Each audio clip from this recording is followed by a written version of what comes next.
ഇത്രത്തോളം എന്നെ ധന്യയായി തീർക്കുവാൻ ഞാനും എൻ കുടുംബവും എന്തുള്ളൂ. ഇത്രത്തോളം എന്നെ ധന്യയായി തീർക്കുവാൻ ഞാനും എൻ കുടുംബവും എന്തുള്ളൂ. ഇത്രത്തോളം എന്നെ കാത്തു സൂക്ഷിക്കുവാൻ എന്തുള്ളൂ യോഗ്യത എന്തുള്ളൂ. ഇത്രത്തോളം എന്നെ കാത്തു സൂക്ഷിക്കുവാൻ എന്തുള്ളൂ യോഗ്യത എന്തുള്ളൂ. ഇപ്പോൾ നാം ശ്രമിച്ചുകൊണ്ടിരിക്കുന്നത് മോർണിംഗ് വോയിസ് എന്ന ആത്മീയ ശുശ്രൂഷയാണ്. ഇന്ന് ദൈവവചനത്തിൽ നിന്നും കർത്താവിൻ്റെ ദാസൻ ബിനോഷ് ജോൺ മുക്കള ധ്യാനചിന്തകൾ പങ്കുവയ്ക്കുന്നു. ദൈവനാമം മഹത്വപ്പെടുമാറാകട്ടെ. എല്ലാ മോർണിംഗ് വോയിസ് ശ്രോതാക്കൾക്കും കർത്താവിൻ്റെ നാമത്തിലുള്ള സ്നേഹവന്ദനങ്ങളെ അറിയിക്കുന്നു. ഇന്നത്തെ ചിന്തയ്ക്കായി ഒരു വേദഭാഗം വായിക്കട്ടെ. എഫേസ്യർക്ക് എഴുതിയ ലേഖനം 4-ാം അധ്യായം 32-ാം വാക്യം.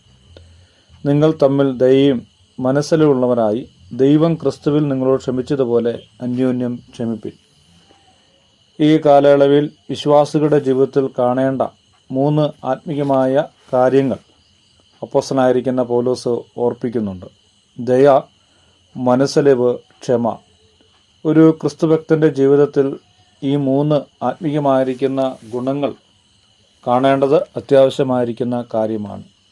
ക്ഷമിക്കുവാനും മനസ്സലിവ് കാണിക്കുവാനും ദയ കാണിക്കുവാനും നമുക്ക് സാധിക്കാത്തതുകൊണ്ട് ധാരാളം പ്രശ്നങ്ങൾ നമ്മുടെ ഇടയിലുണ്ട്. ഭാര്യ ഭർത്താക്കന്മാർ തമ്മിൽ ക്ഷമിക്കുവാൻ കഴിയാത്തതുകൊണ്ട് പ്രശ്നങ്ങളുണ്ട്. സഭയിലേക്ക് കടന്നു വരുമ്പോൾ അന്യോന്യം ക്ഷമിക്കുവാനായിട്ട് സാധിക്കാത്തതുകൊണ്ട് പ്രശ്നങ്ങൾ നേരിടുന്നു. അതുകൊണ്ട് സംഭവിക്കുന്ന കാര്യം എന്താണ്? നാം നിമിത്തം ദൈവനാമം ജാതികളുടെ ഇടയിൽ ദുഷിക്കപ്പെടുന്നു, നമ്മുടെ സാക്ഷ്യം നഷ്ടപ്പെടുന്നു എന്നാണ് അതിൽ നിന്ന് നമുക്ക് കാണുവാനായിട്ട് കഴിയുന്നത്. പ്രിയമുള്ളവരെ, അന്യോന്യം ക്ഷമിക്കുവാനായിട്ട് നമുക്ക് കഴിയണം. നമ്മോട് മോശമായി പ്രവർത്തിക്കുന്ന ഒരു വ്യക്തിയോട് ക്ഷമിക്കുവാൻ നമുക്ക് സാധിക്കുന്നുണ്ടോ? നമ്മുടെ ജീവിതത്തിൽ ഒരുപക്ഷെ അനേകരുടെ ഇടപെടൽ കൊണ്ട് കഷ്ടതയും ദുഃഖവും വേദനയും പ്രയാസങ്ങളൊക്കെ ഉണ്ടാകുക അത് സ്വാഭാവികമാണ്. എന്നാൽ ആ കഷ്ടതകളൊക്കെ മാറി ഒരു സമൃദ്ധിയുടെ അനുഭവത്തിലേക്ക് നാം കടന്നു വരുമ്പോൾ കഴിഞ്ഞ നാളുകളിൽ നമ്മോട് തെറ്റായ രീതികൾ ഇടപെട്ടവരോട് ക്ഷമിക്കുവാനായിട്ട് നമുക്ക് കഴിയുന്നുണ്ട് എന്നത് നാം ഒന്ന് പരിശോധിക്കണം. നമ്മുടെ കർത്താവ് ഇങ്ങനെ പറഞ്ഞിട്ടുണ്ട്. മത്തായി എഴുതിയ സുവിശേഷം 18-ാം അധ്യായം 35-ാം വാക്യം, സഹോദരനോട് ഹൃദയപൂർവ്വം ക്ഷമിക്കണം എന്ന് നമ്മുടെ കർത്താവ് അവിടെ നമ്മെ ഓർപ്പിക്കുന്നുണ്ട്. ആത്മീയമായ ദർശനവും ആത്മീയമായ കാഴ്ചപ്പാടും ഉള്ളവർക്ക് മാത്രമേ കൂട്ടു സഹോദരന്മാരോട് അന്യോന്യം ക്ഷമിക്കുവാനായിട്ട് കഴിയുകയുള്ളൂ. യോസേഫ് ആ നിലയിൽ നമുക്കൊരു മാതൃകയാണ്. ഉൽപ്പത്തി പുസ്തകം 45-ാം അധ്യായത്തിലേക്ക് നാം വരുമ്പോൾ യോസേഫിന് വലിയ ഉയർച്ച ദൈവം കൊടുത്തു. കഴിഞ്ഞ നാളുകൾ തൻ്റെ ജീവിതത്തിൽ കഷ്ടതയുടെ അനുഭവങ്ങളായിരുന്നു.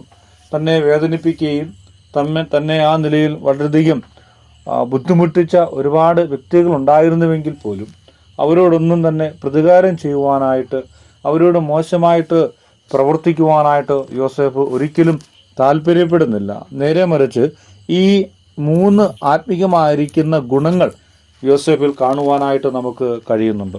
ഉൽപ്പത്തി പുസ്തകം 45-ാം അധ്യായം അതിൻ്റെ 4-ാമത്തെ വാക്യം യോസേഫ് തൻ്റെ സഹോദരന്മാരോട് പറയുന്നത് ഇങ്ങനെയാണ്: ഇങ്ങോട്ട് അടുത്തു വരുവിനെന്ന് യോസേഫ് തൻ്റെ സഹോദരന്മാരോട് പറയുകയാണ്. യോസേഫ് സഹോദരന്മാരുടെ മുമ്പിൽ തന്നെ വെളിപ്പെടുത്തുന്നു. യോസേഫ് താൻ കണ്ട സ്വപ്നങ്ങൾ നിമിത്തമാണ് ഈ വലിയ കഷ്ടത ഉണ്ടായതെന്നും ഈ സ്വപ്നങ്ങൾ നിമിത്തം സഹോദരന്മാർ തന്നെ അടിമയാക്കി വിറ്റു, അതിനുശേഷം തൻ്റെ ജീവിതത്തിൽ ഒരുപാട് കഷ്ടതകൾ വന്നു എന്നതൊക്കെ യോസേഫിനും നമുക്കും അറിയാവുന്ന കാര്യമാണ്. എന്നാൽ ഇതിൻ്റെ എല്ലാം പിന്നിൽ ദൈവികമായിരിക്കുന്ന ഉദ്ദേശമുണ്ടായിരുന്നുവെന്ന് യോസേഫ് മനസ്സിലാക്കി. അതുകൊണ്ട് ആ യോസേഫ് തൻ്റെ സഹോദരന്മാരോട് പറയുകയാണ്. യോസേഫ് തൻ്റെ സഹോദരന്മാരോട് ദയ കാണിക്കുന്നു. ഇങ്ങോട്ട് അടുത്തു വരുവിനെന്ന് പറഞ്ഞു സഹോദരന്മാരെ ആശ്വസിപ്പിക്കുന്ന യോസേഫ്. അവർ വളരെ ഭയന്നു നിൽക്കുകയാണ്. കഴിഞ്ഞ നാളുകൾ തങ്ങൾ നിമിത്തമാണ് യോസേഫിന് അനവധി കഷ്ടതകൾ അനുഭവിച്ചതെന്ന് അവർക്കറിയാം. എന്നാൽ യോസേഫ് സ്നേഹത്തോടുകൂടി അവരോട് സംസാരിക്കുന്നു.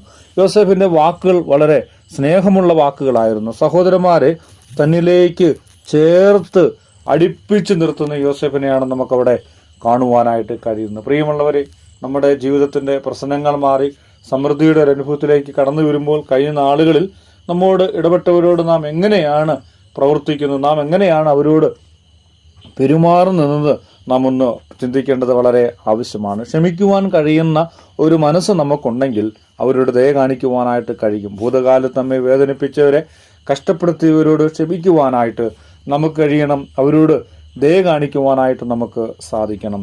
രണ്ടാമത്തെ കാര്യം, യോസേഫിന്റെ മനസ്സലിവ് നാം അവിടെ വായിക്കുന്നുണ്ട്. 5-ാം വാക്യത്തിലേക്ക് വരുമ്പോൾ, ഉൽപ്പത്തി പുസ്തകം 45-ാം അധ്യായം 5-ാം വാക്യത്തിൽ യോസേഫ് സഹോദരന്മാരോട് പറയുന്നുണ്ട്, എന്നെ വിറ്റതുകൊണ്ട് നിങ്ങൾ വിഷമിക്കേണ്ട, ജീവരക്ഷയ്ക്കായി ദൈവം അയച്ചതാണ്.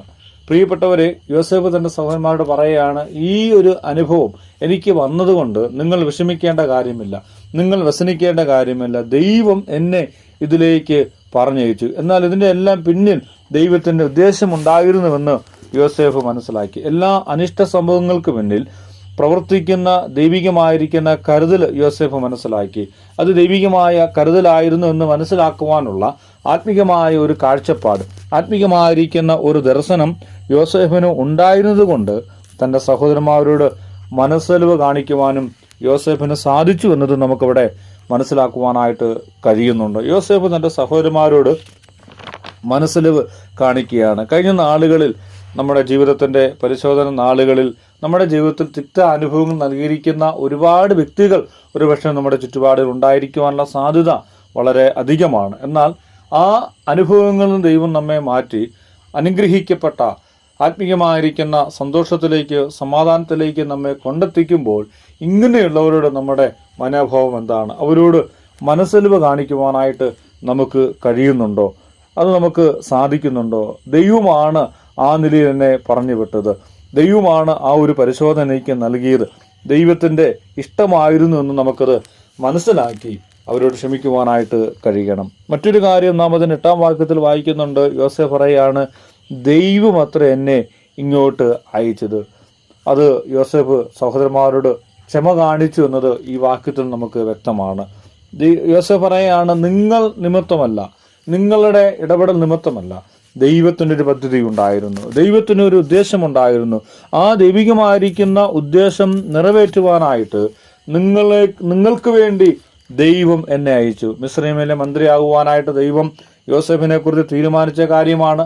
ആ മന്ത്രി പദത്തിലേക്ക് യോസേഫ് എത്തിച്ചേരുവാനായിട്ട് ഒരുപാട് കഷ്ടതകൾ അനുഭവിക്കണമെന്നത് ദൈവത്തിന്റെ തീരുമാനമായിരുന്നു. ദൈവികമായിരിക്കേണ്ട പദ്ധതി നിറവേറ്റുവാനായി തൻ്റെ സഹോദരന്മാരെ ദൈവം ഉപയോഗിച്ചു എന്നതാണ് യോസേഫ് മനസ്സിലാക്കിയത്. പ്രിയപ്പെട്ടവരെ, നാം അനുഭവിക്കുന്ന കഷ്ടതകൾ അത് ആര് നിമിത്തമാണെങ്കിൽ പോലും, നാം അനുഭവിക്കുന്ന വേദനകളും ഭാരങ്ങളും പ്രയാസങ്ങളും അപവാദങ്ങളും എന്തുമാകട്ടെ, അത് ഒരുപക്ഷെ മറ്റുള്ളവർ നിമിത്തമായിരിക്കാം. എന്നാൽ ദൈവം നമ്മെ അതിൽ കൂടി പറഞ്ഞു വിടുന്നു, ദൈവം അതിൽ കൂടി നമ്മെ മുമ്പോട്ട് നയിക്കുകയാണ്.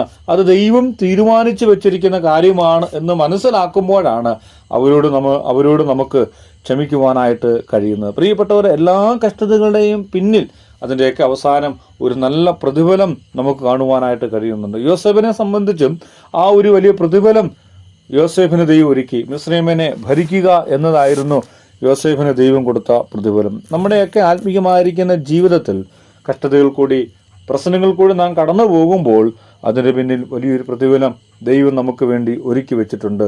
പൗലോസ് റോമാലേഖനത്തിൽ പറയുന്നുണ്ട്, കഷ്ടതകളിലും പ്രശംസിക്കുവാനായിട്ട് നമുക്ക് കഴിയണം. പ്രിയപ്പെട്ടവരെ, എനിക്ക് ദൈവം നൽകിയിരിക്കുന്ന കഷ്ടത അത് എനിക്ക് പ്രശംസിക്കുവാനായിട്ടുള്ളതാണ്. അതിന് മുന്നിൽ ദൈവികമായിരിക്കുന്ന ഒരു കരുതലുണ്ട്, അതിന് മുന്നിൽ ദൈവികമായിരിക്കുന്ന ഒരു പ്രതിഫലമുണ്ട് എന്ന് മനസ്സിലാക്കുവാനുള്ള ആ വലിയ കാഴ്ചപ്പാട് നമുക്ക് ആവശ്യമാണ്. കൊലോസ്യലേഖനം 3-ാം അധ്യായം 13-ാം വാക്യത്തിൽ നാം ഇങ്ങനെ വായിക്കുന്നുണ്ട്, കർത്താവ് നിങ്ങളോട് ക്ഷമിച്ചതുപോലെ നിങ്ങളും ചെയ്യുവിൻ.